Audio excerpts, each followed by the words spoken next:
Glenn Rogers, guitarist of Heretic. This is Angelo Espino, bass player for the band Heretic. Brian Korban, guitarist of Heretic. And this is Iggy, and I'm out here, and you've got the sick room, and I'm in Heretic, and I play drums, and I'm full-blooded Italian. Oh, wait a minute, let me do that again.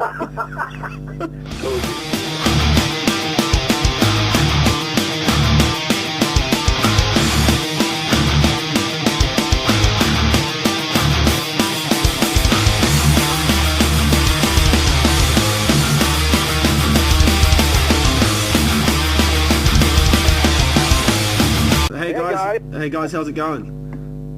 Hey, how you doing, Caleb? Hey, look, this is like the first time I've ever done a group interview, so it's going to be pretty interesting, I bet. Well, that's all right. We'll just, pick a person to answer a question. We're fun guys. That's cool. Now, may as well start with the beginning. I mean, Heretic was a band from the golden era of the Metalblade years. The albums Torture Knows No Boundaries and Breaking Point still are and are hailed as two of the finest from the late 80s. But sadly, the band dissolved not too long after the release of that. Brian, let's start with you. How come the band split up in the first place?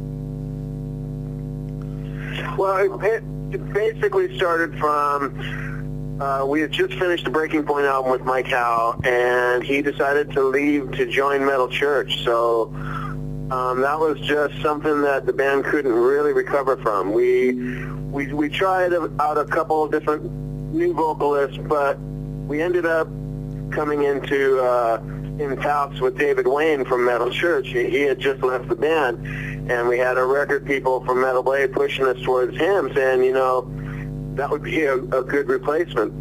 And so once we started, we worked with him a little bit. He said he would never join Heretic just because it was just a little too weird. He was taking Mike Howe's place. It wouldn't have worked. So we just decided to disband Heretic and reform as Reverend. Of course, that's with Stuart Fuji, who occasionally plays guitar for you guys on live shows. With Heretic, I think he might have played with it. He played keyboards on Breaking Point album, but he was never really officially in Heretic at any point. And I think that's when we started realizing, okay, well, let's get something going with Reverend, and then that's when he joined with Reverend.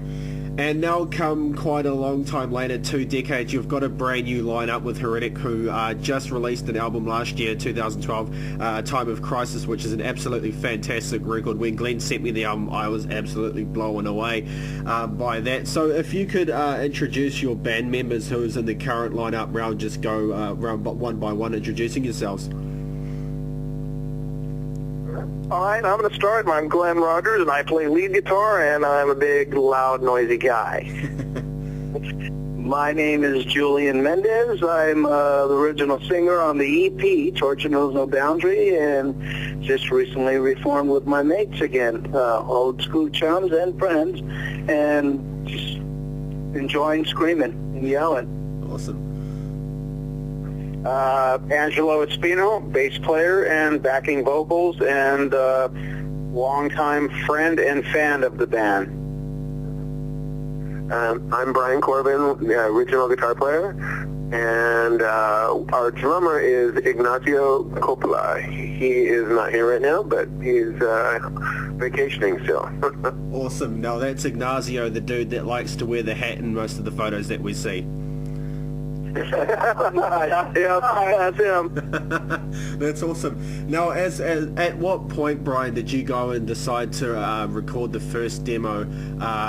I think it was on the Metalblade compilation. Was that the first demo that you recorded for the first time? Yeah, the Metal Massacre 7 was our first recording.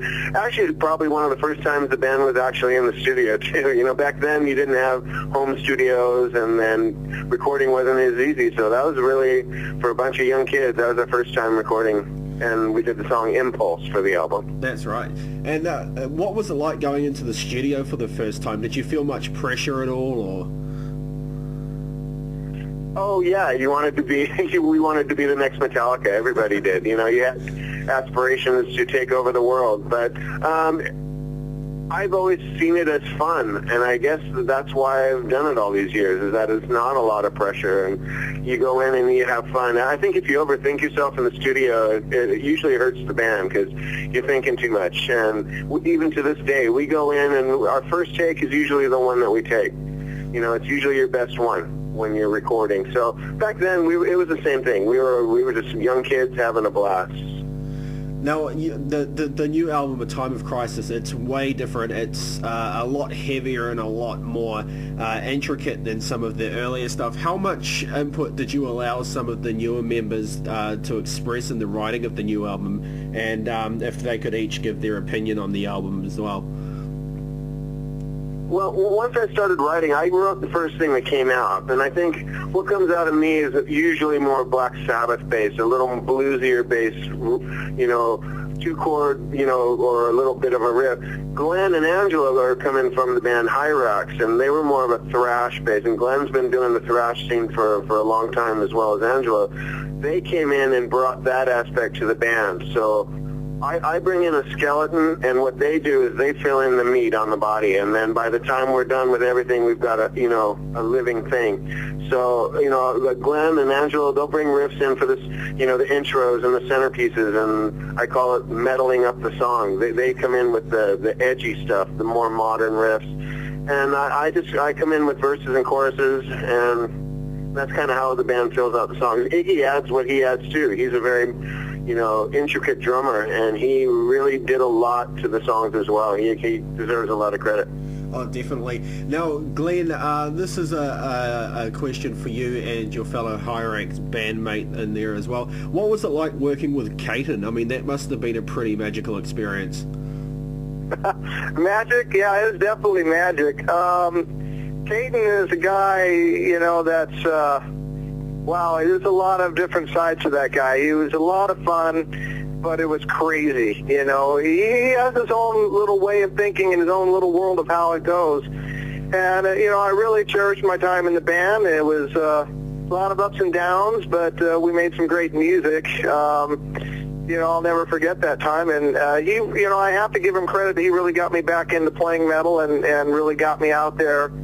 You know, because, I mean, the last band I was in was Steel Vengeance in 1991, and so, you know, 10 years later, you know, I joined Heretic, and, you know, it really helped us get, you know, this band going because of the contacts I made from playing in the band, you know, really helped out. So, you know, I give him all the credit in the world. I love those guys, you know, but it was crazy. I mean, we drove and flew all over the world and met a lot of fans out there, and we look for, you know, the Heretic fans to support Heretic as well, because, you know, it's really, you know, it's a metal brotherhood. That's what it's all about, and we just, you know, we just want to, you know, get the word out to them that, you know, this is the new band, and we got some killer material.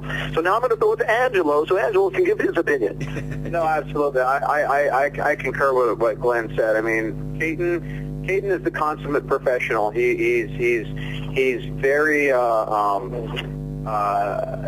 he's got a great aura about himself. He's got great stage presence. He knows how to connect with a crowd. So yeah, my time at Heretic was very memorable, very cherished. I thank him. You know, like Glenn, it had been probably 10 years since I had been, you know, since I had left Reverend and the side project that happened after Reverend, and you know, he gave me my opportunity to get back into music, and you know, so you know, after doing the New Age of Terror, and then moving on to several, you know, other bands after that, you know, it was a great launching platform for me. So yeah, I've got nothing bad to say about him. You know, everybody has their own quirks in this business, but like I say, consummate professional, and very honored to have been in a band with him. And this is another question for you, Angelo. How have you used your experiences working with Reverend and Heretic, and how have you developed them into the writing of the new album with Heretic, A Time of Crisis? Well, you know, and it actually even goes a little bit before that, but a lot. You know, I learned a lot from Brian back in the late the late 80s, early 90s when it comes to songwriting. Brian and I have grown up together, and he's always been a prolific songwriter. And being in a band with him, you understand how songs are structured and how songs are built. And I think what I learned from him back in the days of being in Reverend, and then, shortly thereafter, like I say, a couple of side projects that never really, amounted to much, I think that's where I came into my own as a songwriter. So all the credit goes to Brian for really being, a good songwriter and a teacher. Wow, that's cool. Now, moving on to you, Julian, I just got a message here from Stuart Fuji on Facebook just before. He said to ask about Julian's ball of fire.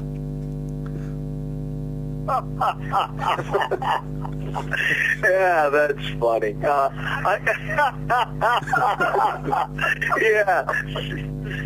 I love Steve, man. This is funny. I tend to put my hands out when I'm singing and stuff, and when I take a picture, I put my hand up like it was cupped up in the air, and thank God for Stu for photocopying and photoshopping. He put a ball of flame in the middle of a picture of me, Angelo, and Stu, with this ball of flame coming out of my hand. It looked like I just magically cupped it, like if I was some wizard or something. No, I love Stu. That's awesome. But yeah, that is my flame. Now, going back on the, do you guys have any anecdotes or funny moments that you can remember from previous Heretic shows, or just in general while jamming with each other? Oh man, yeah, you know what? It's been over. I think there's like a 25-year limit that you could start saying things that people said not to say. Oh, we got all kind of parodies and funny tactics. Original guitar player Bob Marquez. Bob, love you, man, but I got to tell the story. We were playing the Whiskey one night. This was back in, I want to say, like 87, around there. And they have an upstairs dressing room, and it's all windows, And there's people out there. And Bob, yeah, he had no problem not wearing underwear and just getting dressed and swinging his dick basically in the wind. Hey, Bob, these windows went from floor to ceiling. And I go, hey, Bob, what are you doing? I go, those people out there can see your shit. So he goes, no, they can't see me, man. This is two-way glass. And I go, hell no. So I go, check out those chicks across the street. So he's out there in the middle of the street, right? So I pound on the window, and I wave. And he goes, they can't see me. So as soon as I wave, these chicks look up, and they wave back at me. And Bob stopped mid-wave. And ran back. that was one funny instant on the Sunset Strip back in '87. That's awesome. Now let's go back to you, Glenn. Now some of the listeners of the show might not know that you actually have a Christian heritage, Glenn. Yeah, that's true. I started out.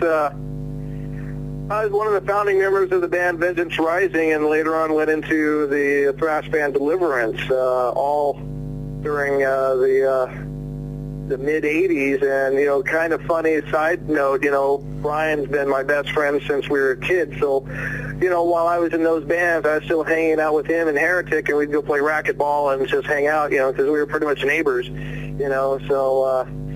Yeah, those were my early bands, and then I was also in a band called Steel Vengeance, which was on Black Dragon Records. That was my last band, actually, before I joined Hyrax, as far as metal bands. So, yeah, you can find all the Christian bands. They've re-released all those old records. I think Rox Productions is their label that has the Vengeance and Deliverance stuff if you want to check it out. How have you tolerated the critics from some of the fans saying, oh, you can't be Christian and listen to metal, or you can't be Christian and be in a brutal thrash sort of metal band? What do you say to the critics that would say something like that? Because I'm sure there are a few out there. Everyone's going to have their opinion. I really don't have much to say about it. I have a love for music, and to me, it depends on your point of view of Christianity.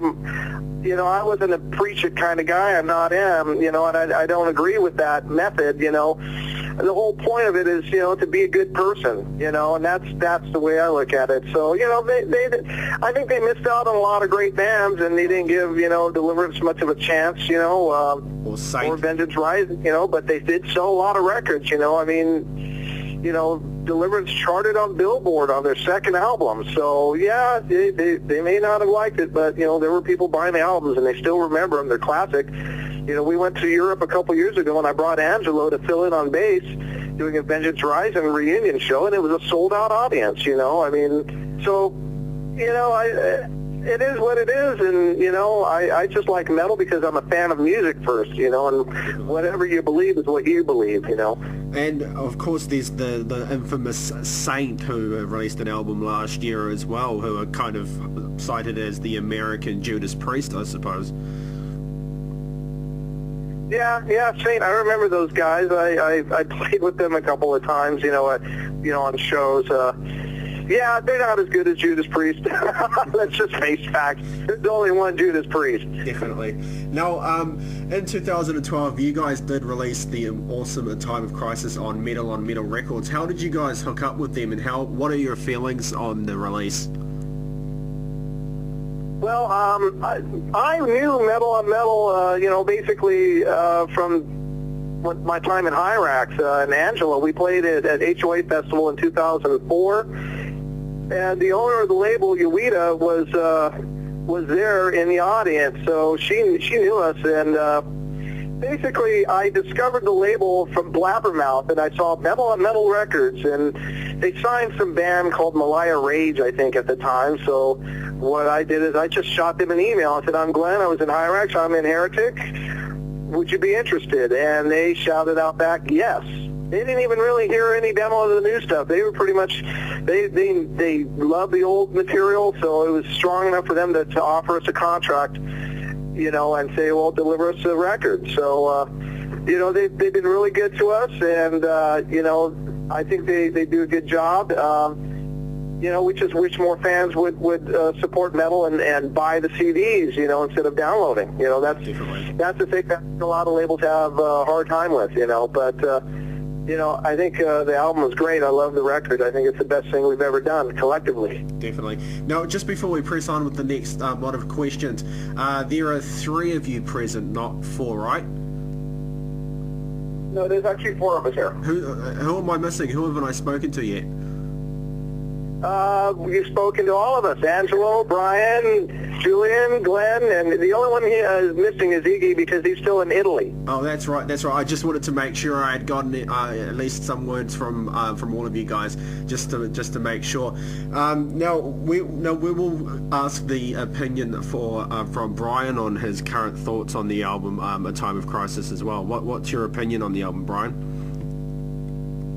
Time of Crisis album is probably the best experience I've had making an album, and, you know, going back and listening to everything I've done over my career, probably what I'm most proud of. And, you know, it's a group of friends that I'm playing with. We all get along. It's from making the songs to from actually getting together, from learning the songs, how we created the album, the recording process, the producer we chose, and the final outcome. From start to finish, by far, my favorite experience I've had recording in my entire career. So, you know, all I'm looking forward to now is keeping it going and increasing our legacy as a band and keeping this lineup together and showing the world what we can do. Hopefully we can start getting out there. We finally got to Europe for the first time, and now, you know, who knows where we're going to be able to go from here, but we're looking forward to big things. And Angelo, you're just the first time in Heretic, right? I'm sorry now? This is your first time being in the band Heretic, right? Yes, yeah. This is my first record with them. You know, like I say, but I've been a long-time fan. I mean, you know, growing up in the South Bay of Los Angeles, you know, where the band originated. I've known all these guys since high school. So, Brian and myself, original guitar player Bobby, Rick Merrick, the original drummer, Dennis O'Hara, we all kind of ran in the same circles as young kids. So, to be a part of what Heretic was back then, and then to actually be a member of the band now, like I say, for me it's surreal, because, being a fan of a band that you've grown up on, and being a part of it, it's just a great experience, and like Brian said, every band who comes out with a new record says, this is our best effort to date, but to know what went into recording this record and to know what went into putting the songs together, it was just a very magical thing, and it's very, very special to me. And how much input in terms of writing has Brian and Julian allowed you and Iggy to express in the actual writing of the album? Well, like Brian alluded to earlier, Brian comes in with the skeleton of the song. So, and basically he says, okay, well here's a verse, chorus, or here's an intro and a verse, and we'll play through it. And we'll say, well, hey, how about let's do this, and we'll kind of add bits and pieces to the song, and we just we kind of build them. Some things fit, some things don't. But like I say, we kind of mold the song, into Brian brings us a skeleton, we mold it into the actual song, and that's the great thing about this band is we collaborate very well. Everybody's input is welcome. Does it always work? No, not really, but the fact that you're able to give your personal opinion on what you think should go here or what should go there, that's what makes these songs special, because they're not written by one person, they're written by the band. Definitely.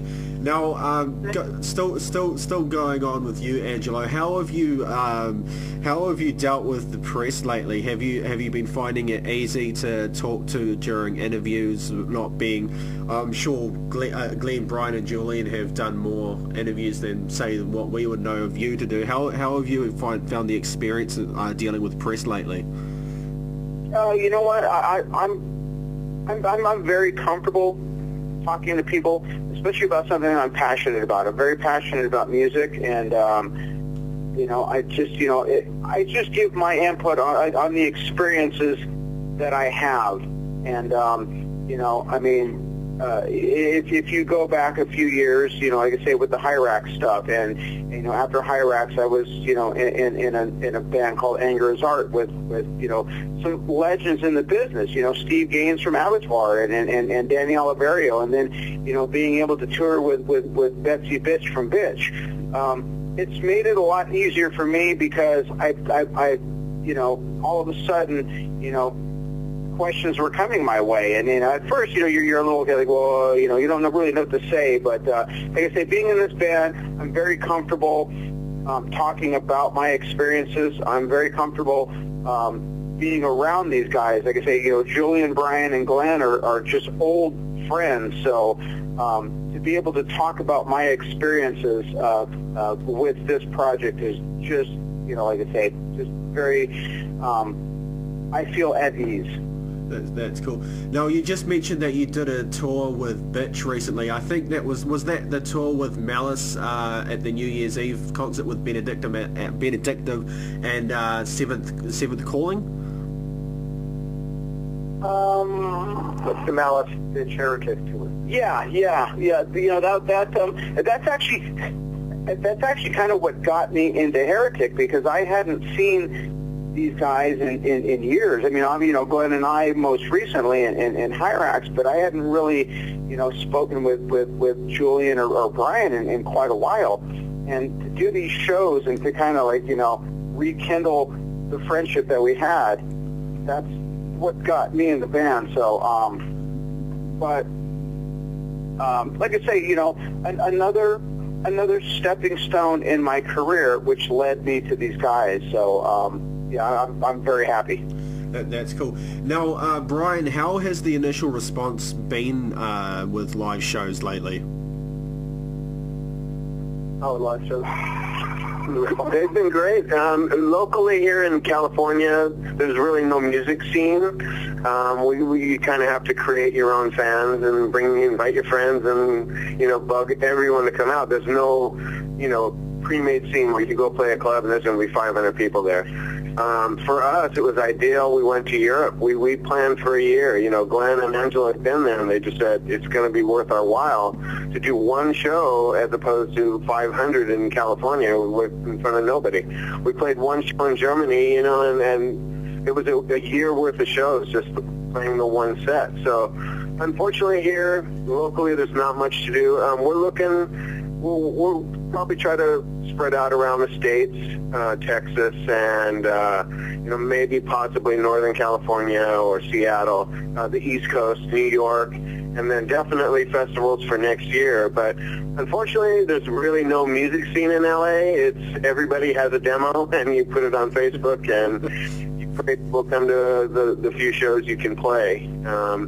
We're a live band. We love playing. Unfortunately, there's just not much for us to do out here. And of course, a lot of the younger kids of today don't seem to realize that some of the earlier bands like Metallica actually started out in LA. Yeah, that's true. That's true. I mean, they're from Downey, basically an LA band who decided to go to San Francisco and make it big. That's another band that was from Metalblade. A lot of the great bands came from Metalblade Records, so you got to give Brian Sligo credit for having vision. Definitely. No, you guys recently released a box set on Metalblade Records. Talk more a little bit about that, and what does the box set involve? Well, yeah, it took a while for Metalblade, but Metalblade Europe reached out to us, and we got this new box set that just came out in July 5th, and it's called Tortured and Broken, and it just rehashes all the old the EP that I was on from the early 80s, and the last album that Mike Cal was on, Breaking Point, and they put that together.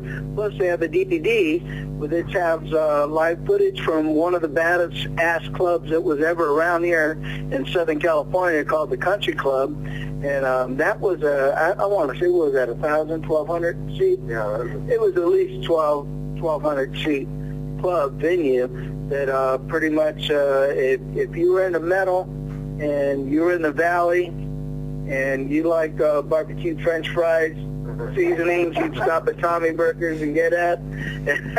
But no, everybody in metal was at the Country Club, and that was just located probably like a couple blocks from Metalblade Records, which was a great venue for every band in the world to just come through, and it was a great scene. And but yeah, you got the live DVD of some live footage of Heretic back when in the 80s, and back on Hope Street.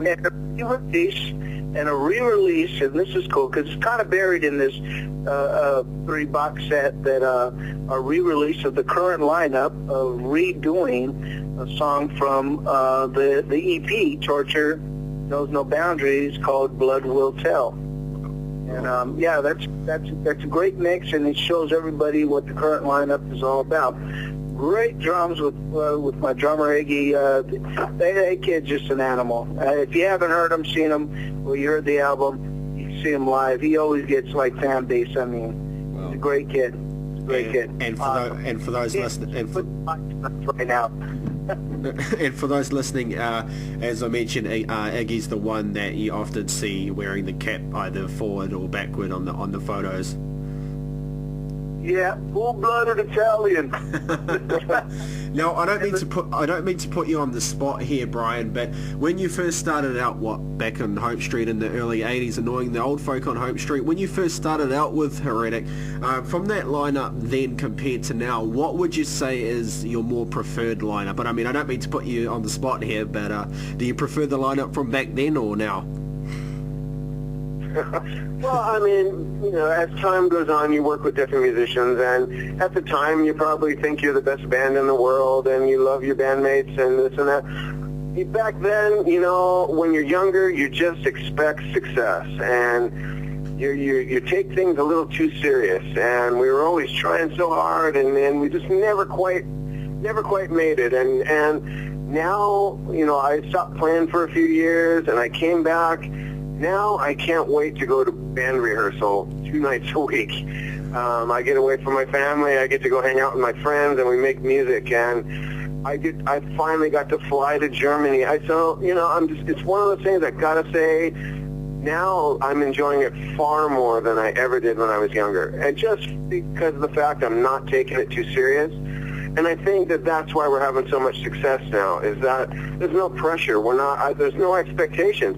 If I play in front of 100 people now, oh my God, that's fantastic. But back then, when you're younger, that probably would have been a disappointment. Oh my God, we didn't sell out the club, Now, I'm happy to just play in front of anybody. So I have to say, you're not really putting me on the spot. I can honestly say that this is the most fun I've ever had playing in the best lineup, because we've all known each other for so long.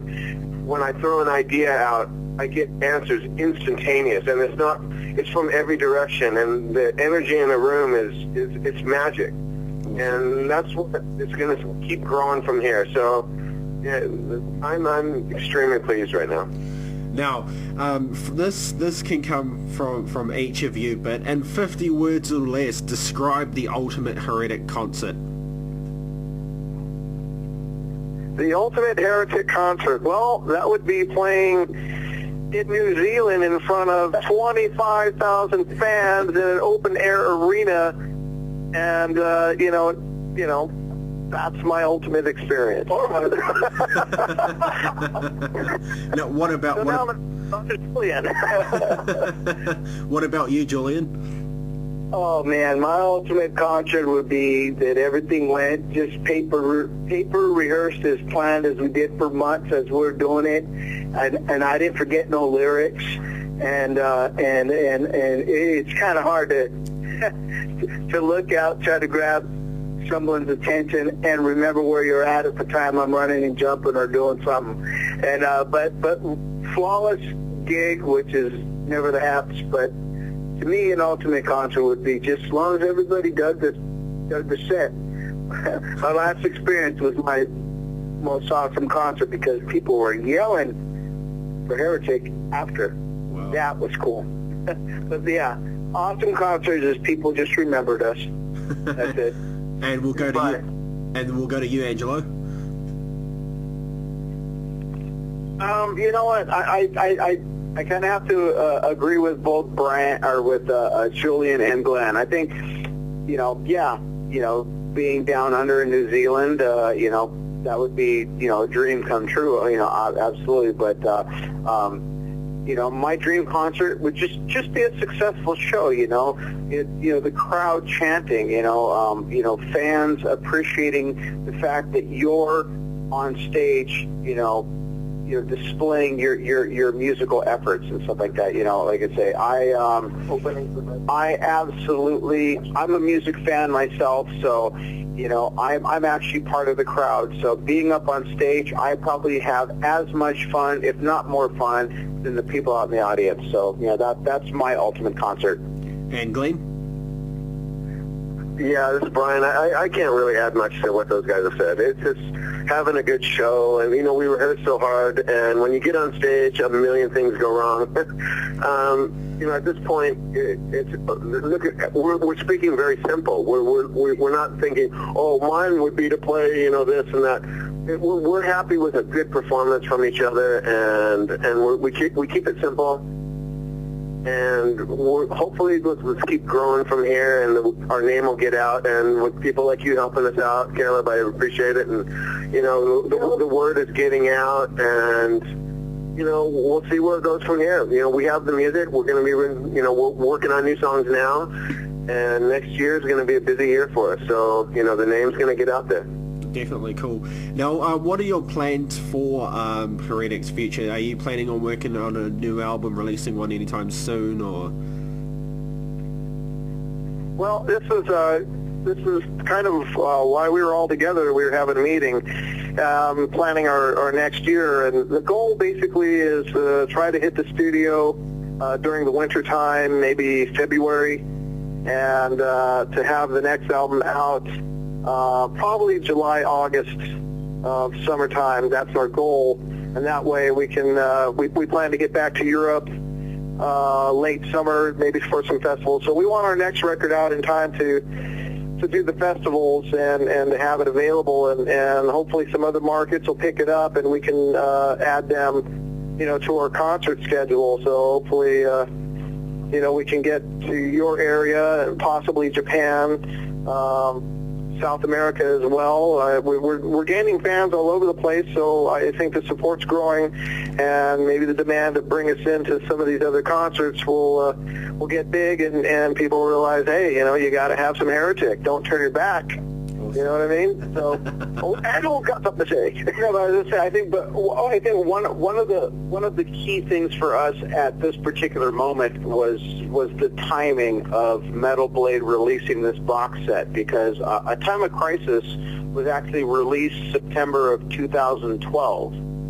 So we're talking about, almost a year has gone by since this record was released, and for us to release a record in 2014, I mean, we're looking at, a year and a half, almost 2 years of time that's gone by. For this box set to come out right now is really great publicity for the band, because Metalblade, being the well-known record label that they are, releasing the back catalog was good for us in the fact that a lot of people didn't even realize that Heretic was back together. So for them to do this, people being able to go to Google or YouTube and typing in the band Heretic and saying, oh wow, they have a new record as well as this box set, like I say, it's just another launching pad for us into the future of Heretic. So I think it's really going to propel the sales of the next record that comes out. Oh, absolutely. And how has the initial sales and response of the album A Time of Crisis been so far since its release? Well, let's put it this way. The first pressing that Metal on Metal, released, sold out. So the distributor, which is Century Media, I believe, here in the United States. Actually, we have several distributors across the country, the world, I should say. They sold out. So Metal on Metal Record had to press another couple thousand to satisfy orders that were out there. So as far as sales, they exceeded our expectations, which, like I said, we didn't really have any expectations. We just wanted to put out the best record that we could. So, whether it was 1 or whether it was 100 or whether it was, 3,000, we're happy with where we're at in album sales. Now, I've been listening to the album quite a lot lately when it was sent to me, and the album's lyrical concept seems to be quite different from the earlier Heretic concept. And what inspired you to write the lyrical concept from this album and to use the producer John Anthony Handedat, I think his last name is, I can't pronounce that properly, but what inspired you to go with that direction? The lyrics, I just, whatever is around me, I try to write about, not necessarily things that are actual events sometimes, but things that concern me and life, what's going on. And right now, the world is in a pretty weird spot, so there's a lot of things, a lot of fodder to write about, because the world's in a terrible state in so many different ways that it makes for good metal lyrics, fortunately for me. Yeah. And with John Haddad, the producer, Glenn had worked with them, and so had Angelo with another band, and what a great producer he was. What a great pick. He's so easy to work with, and I know Glenn can talk more about John here.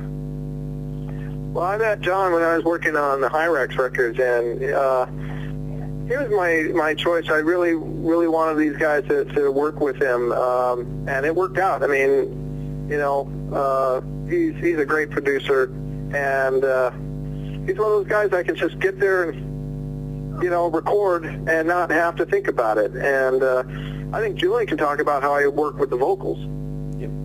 Actually, yeah, John Haddad was actually, he really put you in a comfortable spot. He was one of those guys that made you feel at home as soon as you came in. Matter of fact, the studio was his home. But that whole home was a studio, nonetheless. And he really didn't really put pressure on you. He captured what he thought he needed, pulled it back, let you listen. He came back, and there was no pressure at all. John was real easy to record too, I should say, because yeah, he really made us feel at home, man. And we were writing songs on the fly, so he was patient and he was cool, and actually he captured everybody just as we thought it was at the time. Real cool guy. Wouldn't use anybody else right now. Now, being someone yourself who's been around the recording experience, what advice would you give to the younger musicians that are going to be entering the recording studio for the first time and how to handle themselves? What advice would you have for them? I said it earlier, don't take yourself too serious. Go in there and record. In my experience, my first take, second take, are usually my best. If you start to overthink what you're doing, you've been rehearsing for months and months and months before you record. Go in and play what you know. Because sometimes you get nervous and you know, for the younger kids, just go in, have fun, and you know what to do. Go in there and just make it happen. And usually the early stuff's the best stuff. If you overthink it, you could lose your original magic. That's my advice. That's cool. Now, I'd like to thank you guys for taking the time out to chat with us here on the Sick Room. It's been an absolute blast getting to chat with all of you guys, and I hope to see you guys down in Australia and New Zealand in the coming days. And I was just wondering, before we close off the interview, if you guys wouldn't mind doing a brief radio introduction, introducing the album A Time of Crisis. If you could each go around and say your name and what position you partake in the band. Yeah, that'd be great. Yeah, that'd be cool. We'll start with Julian. Yep. What do we my musician? Yeah, Julian in Time of Crisis and the radio. You're listening to the Sick Room. Cool. All right, let me try this. I usually mess up 8 times. I don't know why they gave it to me first. Cool. I'm only the voice of the band on stage, but we're in Angelo's living room. Anyways, my name is Julian Mendez, and you are listening to the Sick Room. and oh, wait a minute, let me do that again.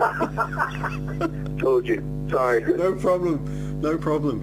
I'm Julian Mendez. This is A Time of Crisis, and you are listening to the Sick Room. This is Glenn Rogers, guitarist of Heretic, and you got the Sick Room on, you sick motherfuckers. This is Angelo Espino, bass player for the band Heretic, and you're listening to the Sick Room. This is Brian Korban, guitarist of Heretic, and you're listening to the Sick Room. Awesome. Cool. Cheers for that, guys. Now, for those listening to... Sorry? This is Julian, and you're listening to the Sick Room from Heretic. We can edit him together. That's awesome. Is that going to do it for you, Caleb? Yep, go for it. All right, man, cool. And this is Iggy, and I'm out here, and you've got the Sick Room, and I'm in Heretic, and I play drums, and I'm full-blooded Italian.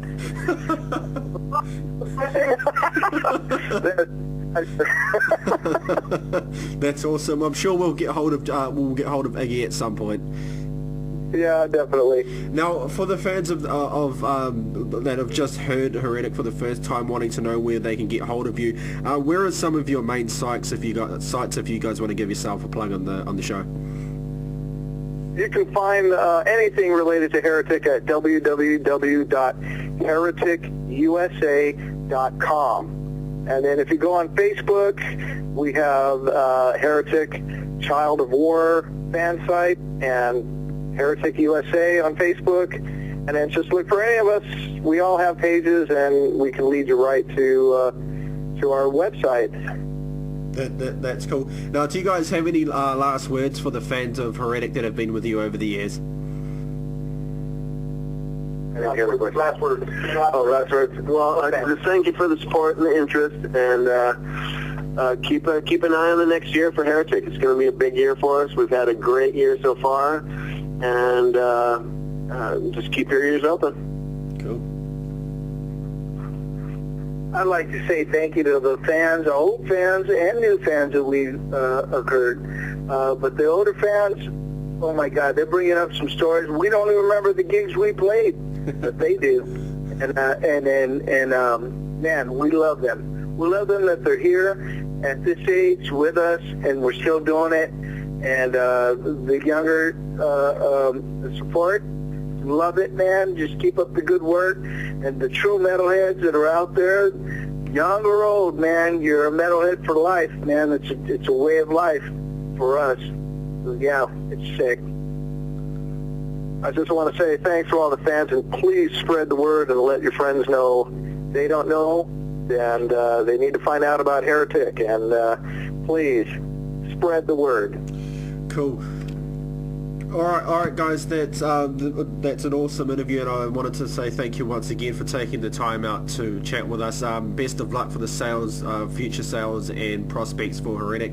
And we've got your backs down here in New Zealand and Australia, and we'll do everything we can to promote the up and coming Heretic franchise.